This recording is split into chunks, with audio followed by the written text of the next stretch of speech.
Back ఏడాదిలోగా Hyderabad లో 1,00,000 ఇందిరమ్మ ఇళ్లు నిర్మిస్తామని మంత్రులు అన్నారు. ఇప్పటిదాకా సొంత స్థలాలు ఉన్నవారికి ఇళ్లు ఇచ్చామని, స్థలం లేని వారికి క్యూఆర్ ప్రాంతాల్లో నిర్మిస్తామని తెలిపారు. ఎలాంటి లాభాపేక్ష స్వార్థం లేకుండా పేదలకు గృహాలు ఇవ్వాలి అనేదే తమ ప్రభుత్వ లక్ష్యమని చెప్పారు.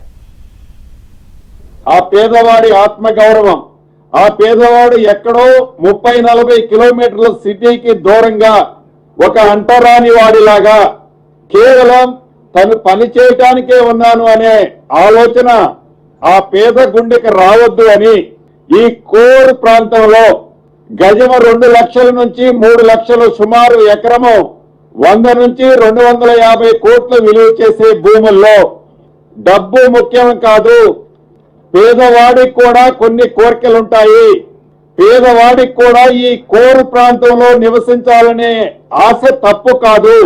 ఇందిరమ్మ ప్రభుత్వం అంటేనే పేదోడి ప్రభుత్వం.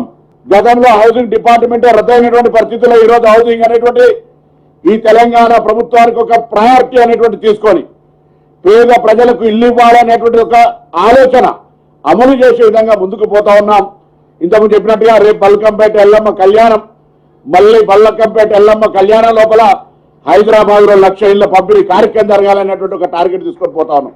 తప్పకుండా అందరూ కూడా సహకరించాలి. ఇందులో గౌరవ శాసనసభ్యులు, ఇతరులు, పెద్దలందరూ కూడా రాజకీయాలకు అతీతంగా ఈరోజు ప్రభుత్వం ప్రజాపాలన ప్రభుత్వం ఇచ్చిన తర్వాత అన్ని కార్యక్రమాలు ఆర్థికంగా భారం పడ్డ ప్రతి కార్యక్రమాన్ని నెరవేర్చుకొని ముందుకు పోతా ఉన్నాం.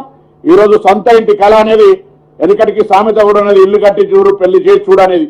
ఇలా ఇల్లును నిర్మించిచ్చే బాధ్యతను తెలంగాణ ప్రజా ప్రభుత్వం రేవంత్ రెడ్డి గారి నాయకత్వంలో ఉన్నటువంటి ఈ మంత్రివర్గము, శాసనసభ్యులు, ప్రభుత్వం ఒక చిత్తశుద్ధితోటి ముందుకు పోతున్న అంశాన్ని దయచేసి రాజకీయ కోణాల నుంచి కాకుండా ఇంతకు చెప్పినట్టు ఉపాధి ఉన్న చోటనే కట్టాలనే లక్ష్యంతో శ్రీనివాస్ రెడ్డి గారు చెప్పినట్టు 300 కోట్ల రూపాయలైనా ఎకరం ఆ ప్రాంతంలో, 200 50 కోట్లైనా 3 కోట్లైనా ప్రభుత్వమే హౌసింగ్ బోర్డుకు సంబంధించిన స్థలాలతో పాటు రెవెన్యూ స్థలాలకు సంబంధించి ఎక్కడున్న వారికి అక్కడే ఇళ్ల నిర్మాణం చేయాలని మరి వారు ఆలోచన చేయటం, మా గౌరవ శాసన సభ్యులందరూ కూడా సూచనలు ఇవ్వటం జరిగింది.